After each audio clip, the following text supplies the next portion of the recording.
Energy is very important, especially as you get older. You don't have at 34 the energy that you had at 24 or 18.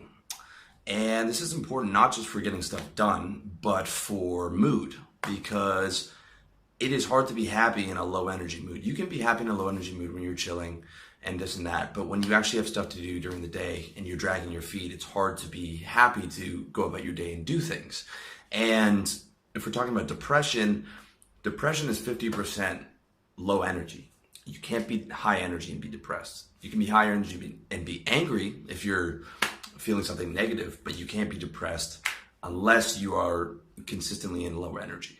All right. So it's very important, both in terms of getting things done and in terms of your own personal quality of life and happiness, to be able to have that energy every single day and to have that energy be consistent throughout the day and not have ups and downs and crashes and things like that.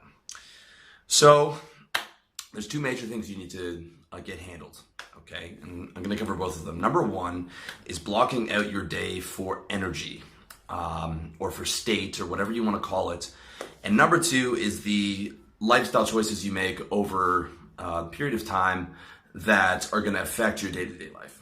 So first, we're going to get into the blocking out your day for consistent energy. And I'm going to talk about how I block out my day.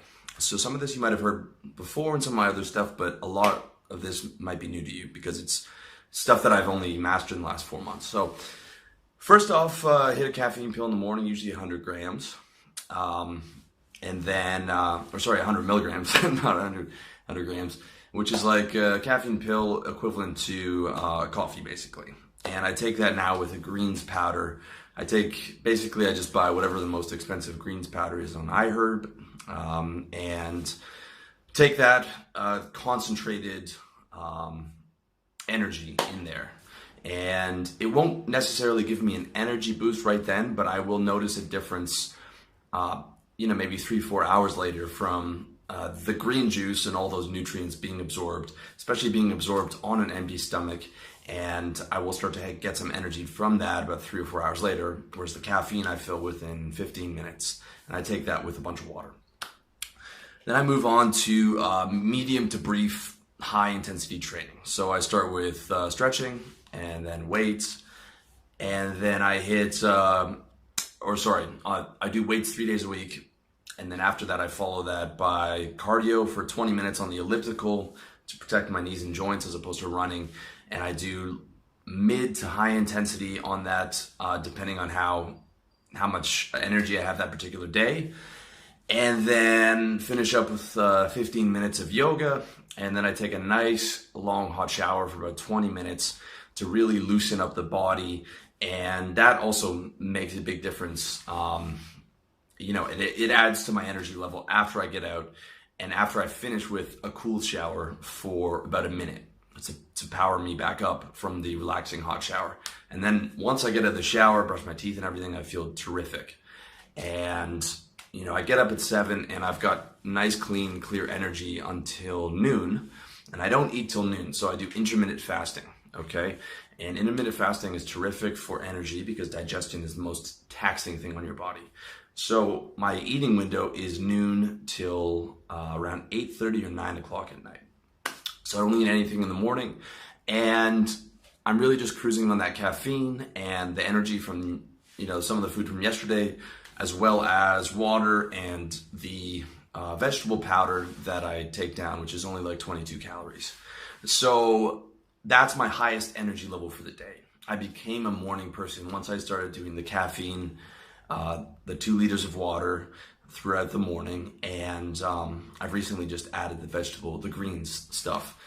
And that took me from a night person to a morning person. And that's my highest level of energy. So from 9 a.m. till noon is my peak productivity time. That's when I'm doing usually the research or the writing down of the next article or video.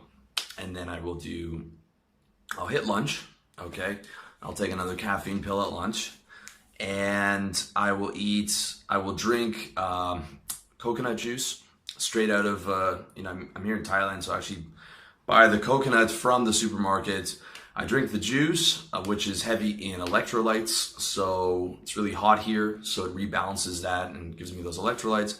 And then I eat half of the actual coconut, which is about 700 calories and heavy in healthy saturated fat, okay? Saturated fat is not bad for you. You can look at the latest research and look at all the paleo stuff, and the coconut is terrific for you. And it is primarily fat. So a coconut is 150% of your daily fat, and then it has some protein, maybe like I think 15 grams, and some carbs, maybe 50 grams of carbs. So it's not super low carb, but it is low carb.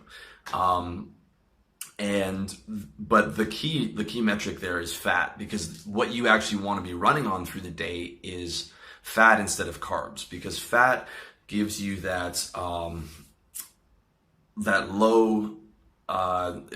consistent energy without the peaks and dips throughout the day.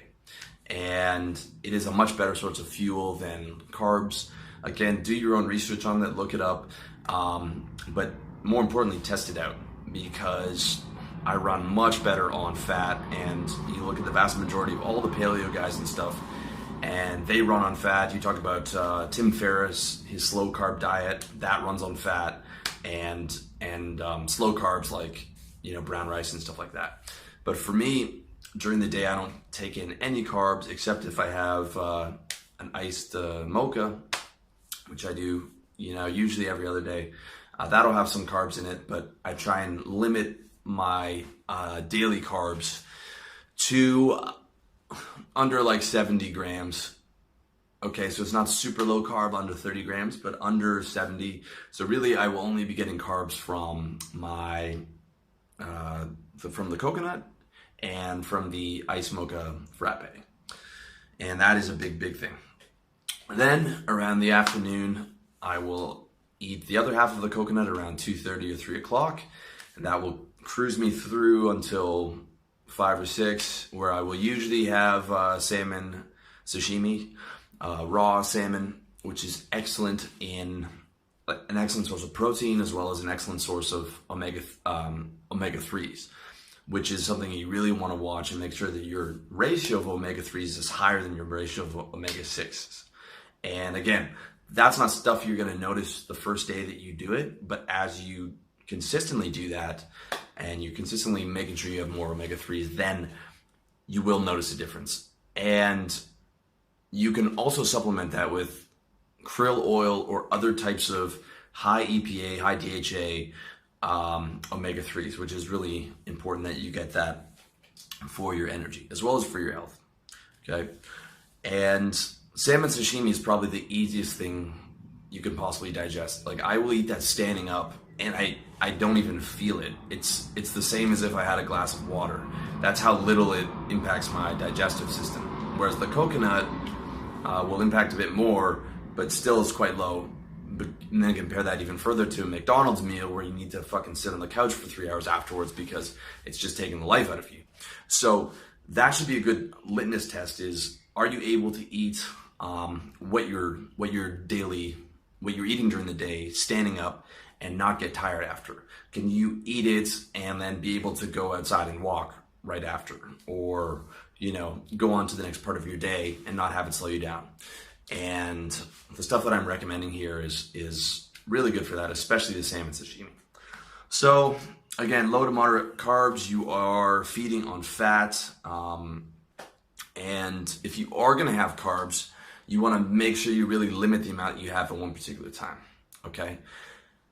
You want to have a Subway sandwich, one of those giant ass sandwich with bread, you know, at 11:30, your day is going to be fucked. I would see guys when I worked back in an office, and they would have the big shawarma plate with all the rice and all the everything in there, and they'd have it at noon. They'd be excited to go get it. They'd all be talking about it, and then they'd be like comatose until 3 o'clock in the afternoon. And that's what happens when you eat a lot of carbs in one sitting.